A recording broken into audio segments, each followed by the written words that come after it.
Les 7 habitudes de ceux qui réalisent tout ce qu'ils entreprennent. Alors dans cette vidéo, nous ferons un résumé du livre Les 7 habitudes des gens efficaces de Stephen Covey, l'un des livres les plus inspirants de ces 30 dernières années. Mais avant de vous parler de ces habitudes qui vous rendront efficaces, vous devez comprendre vos propres paradigmes, c'est-à-dire votre vision du monde, la manière dont vous percevez et comprenez ce monde dans lequel nous vivons. Vous savez, votre famille, votre école, vos amis, votre quartier, votre environnement, toutes ces expériences que vous avez vécues vous ont conditionné à voir les choses comme vous le faites actuellement.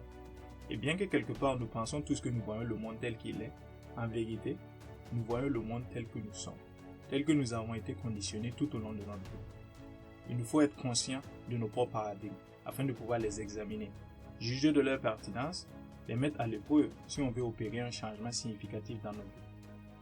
Alors commençons par les 3 premières habitudes qui vous aideront à passer d'un état de dépendance à un état d'indépendance. Leur objectif, vous équiper des outils nécessaires pour accomplir la maîtrise de soi. Première habitude, être proactif. L'habitude de proactivité est la première et la plus basique des habitudes des gens efficaces. J'irai même jusqu'à la qualifier de super pouvoir. Pour vous démontrer pourquoi, permettez-moi de vous raconter l'histoire de Viktor Frankl durant la Seconde Guerre mondiale. Alors Viktor était un psychiatre juif prisonnier dans l'un des camps de concentration nazi. Qui dit camp de concentration parle d'atrocités, de traitements inhumains que subissaient les juifs au quotidien. Alors un jour qu'il était nu et seul dans sa cellule, il réalise ce qu'il va plus tard appeler la dernière des libertés humaines. La liberté que personne ne pouvait lui enlever, pas même les gardes nazis. Il pouvait contrôler son environnement, faire ce qu'il voulait de son corps, mais Victor venait de prendre conscience qu'il avait le pouvoir de décider comment ces horribles événements allaient l'impacter. C'est-à-dire quand ce qui lui arrivait, qu'on va appeler le stimulus, et sa réponse à cela, il avait la liberté ou le pouvoir de choisir sa réponse. La proactivité, c'est d'accepter qu'en tant qu'être humain, on est responsable de notre propre vie. C'est dire que quelle que soit la situation dans laquelle vous êtes, vous aurez toujours la liberté d'agir comme vous le voulez, de déterminer la réponse ou l'action que vous jugez adéquate. On ne choisit pas les problèmes qui vont nous tomber dessus, mais on a le choix par contre sur notre attitude face à ces problèmes.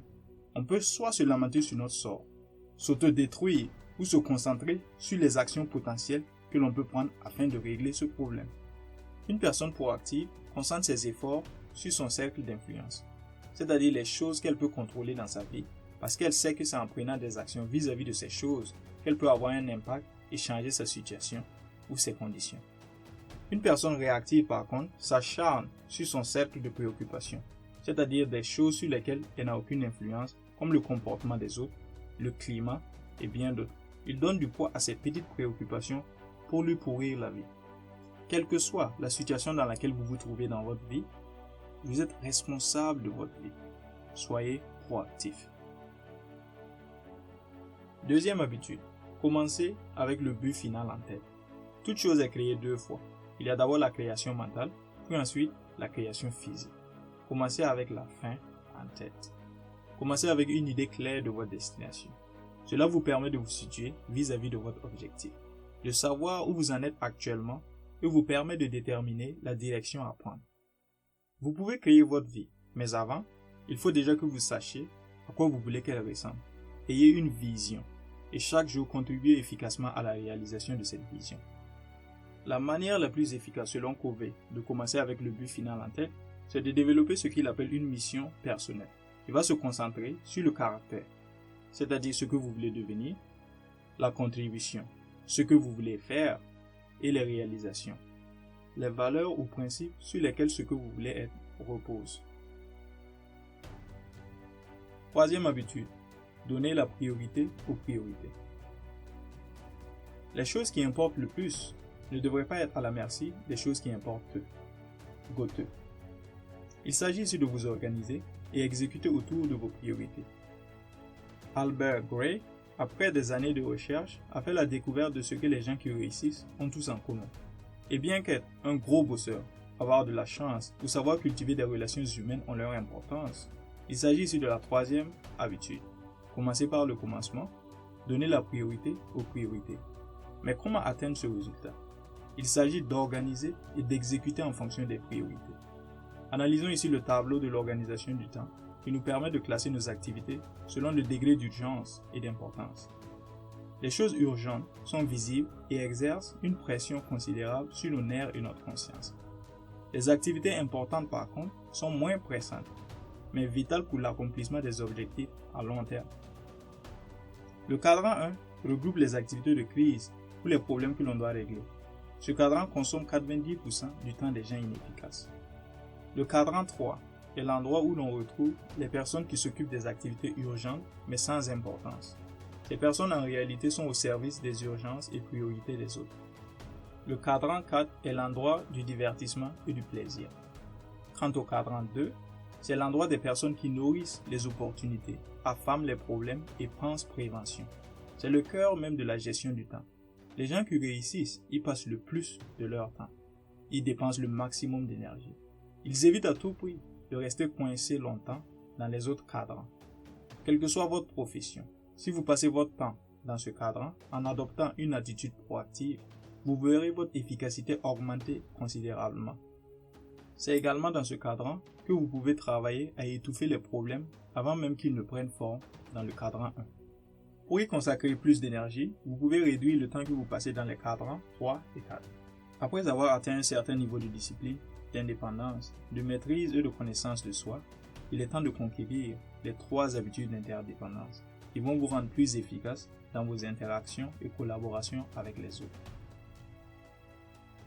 4e habitude, pensez gagnant-gagnant.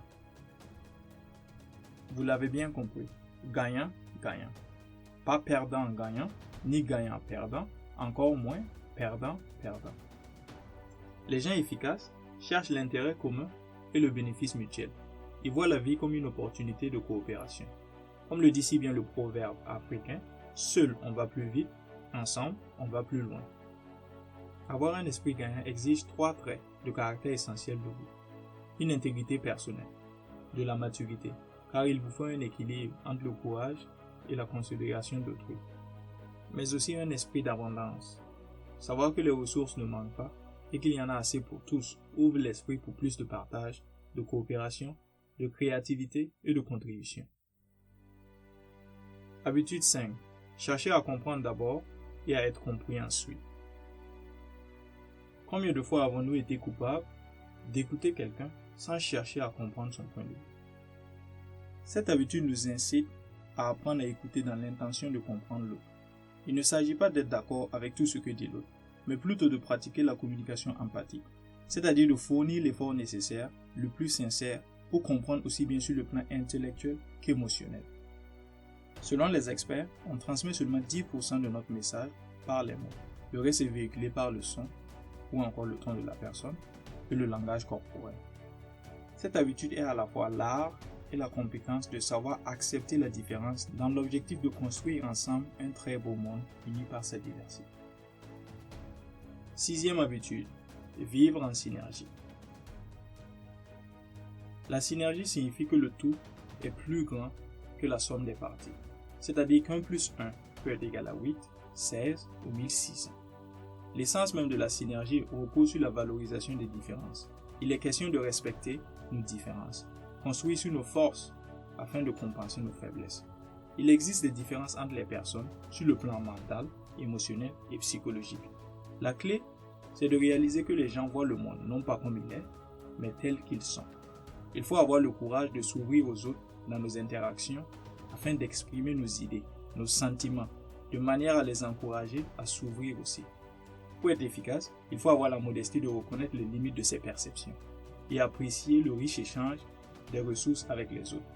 Communiquer avec quelqu'un qui a les mêmes idées, quelqu'un qui fait le miroir de nos idées, ne va rien apporter de plus à nos idées et nos pensées. 7e habitude, affûter la scie. Que l'on me donne 6 heures pour couper un arbre, j'en passerai 4 à préparer ma hache. Abraham Lincoln. Comme l'a si bien souligné Abraham dans son proverbe, il est primordial que vous preniez le temps de préserver et améliorer votre plus grand actif. Et devinez quel est votre plus grand actif? C'est vous. Oui, vous. Pour maintenir et accroître votre efficacité, vous devez renouveler vos ressources, les affûter, prendre soin de votre personne. Sur le plan physique, manger sain, accordez à votre organisme le repos dont il a besoin. Faites du sport. Sur le plan spirituel, donnez une direction à votre vie. Sur le plan mental, éduquez-vous. Continuez à faire travailler votre cerveau. Écrivez, lisez, nourrissez votre esprit. Explorez des sujets qui vous intéressent. Mais ne laissez pas votre esprit s'atrophier après que vous ayez quitté les bancs de l'école. Sur le plan social et émotionnel, l'homme est un être social. L'homme est émotionnel. Imaginez-vous une minute multimillionnaire, mais tout seul au monde, sans personne. Prenez soin des relations que vous avez autour de vous. Donnez de la force aux autres. Merci d'avoir regardé la vidéo. N'oubliez pas de vous abonner.